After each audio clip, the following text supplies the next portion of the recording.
प्यारे भाई बहनों, आप जितनी भी वस्तुओं को देखते हैं इन आँखों से, वो सारी की सारी वस्तुएं 5 तत्वों से मिलकर बनी होती हैं। पृथ्वी, वायु, जल, आकाश और अग्नि।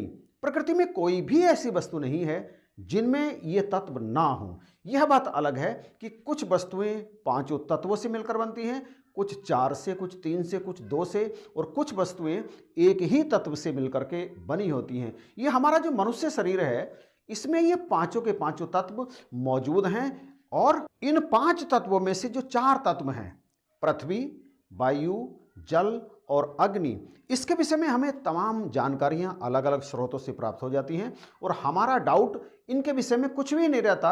बिल्कुल क्लियरिटी हमारे अंदर इन 4 तत्वों के बारे में रहती है।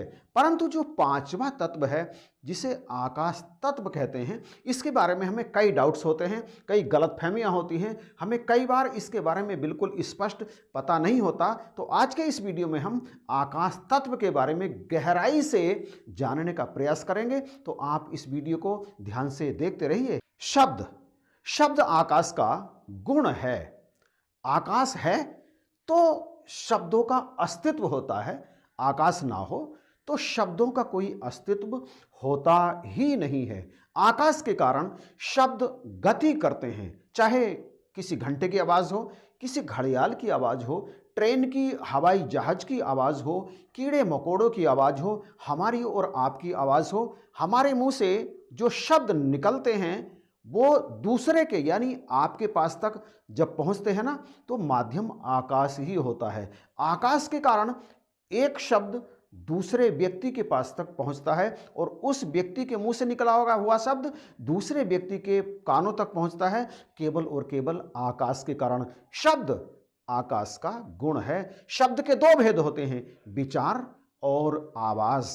वास्तव में आकाश बहुत सूक्ष्म होता है। किसी ठोस पदार्थ में आकाश न्यून मात्रा में होता है और किसी पोले पदार्थ में, ढीले पदार्थ में आकाश अधिक मात्रा में होता है। और आप जानते हैं, ये जो आकाश तत्व है, हमारे मुख से जो आवाज़ निकलती है, आकाश का जो गुण है, वो एक मुख से दूसरे के कान तक पहुंचने के लिए आकाश तत्व के माध्यम से ही जाते हैं।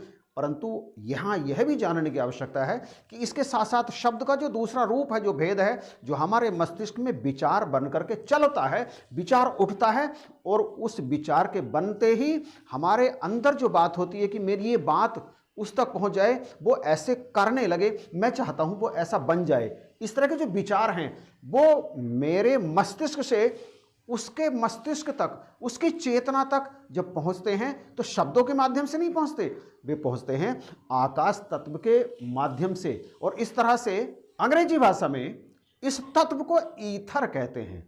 ईथर के माध्यम से, ईथर में से होकर ईथर ही लेकर के जाता है एक शब्द को दूसरे के कानों तक या दूसरे स्थान तक। हम जब मोबाइल पर बात करते हैं तो हजारों किलोमीटर दूर बैठा कोई व्यक्ति जो हमसे मोबाइल पर संपर्क करता है, उसकी आवाज़ मोबाइल के माध्यम से हमारे मोबाइल तक पहुंचने में कितना समय लगता है? बहुत नाम मात्र का ही समय लगता है। वो आवाज़ 2 यंत्रों के माध्यम से हवा के द्वारा नहीं आती, वो ईथर के द्वारा आती है। हवा के द्वारा आती तो एक इंग्लैंड में बैठे हुए व्यक्ति को हिंदुस्तान में बैठे व्यक्ति से मोबाइल पर बात करने में कितना टाइम लगता? वहाँ से वो कुछ कहता और यहाँ पहुँचने में लग जाते कई दिन या कई घंटे, क्योंकि हवा की रफ्तार तो अधिकतम 1.5 मील प्रति मिनट ही होती है। यह सब होता है ईथर के द्वारा, आकाश के द्वारा। परंतु इसका अर्थ ये कदापि नहीं है कि यदि हवा नहीं होगी तब भी ये आवाज़, ये शब्द एक स्थान से दूसरे स्थान तक चले जाएंगे। जहाँ आकाश में हवा नहीं होगी, वहाँ पर ये आवाज़ एक स्थान से दूसरे स्थान तक जा ही नहीं सकती। उस स्थान को, यानी उस स्थान के आकाश को फिर आकाश नहीं कहते, उसे कहते हैं अंतरिक्ष। अंतरिक्ष वह स्थान है जहाँ निर्वात होता है, यानी बात नहीं होता। बात का मतलब हवा।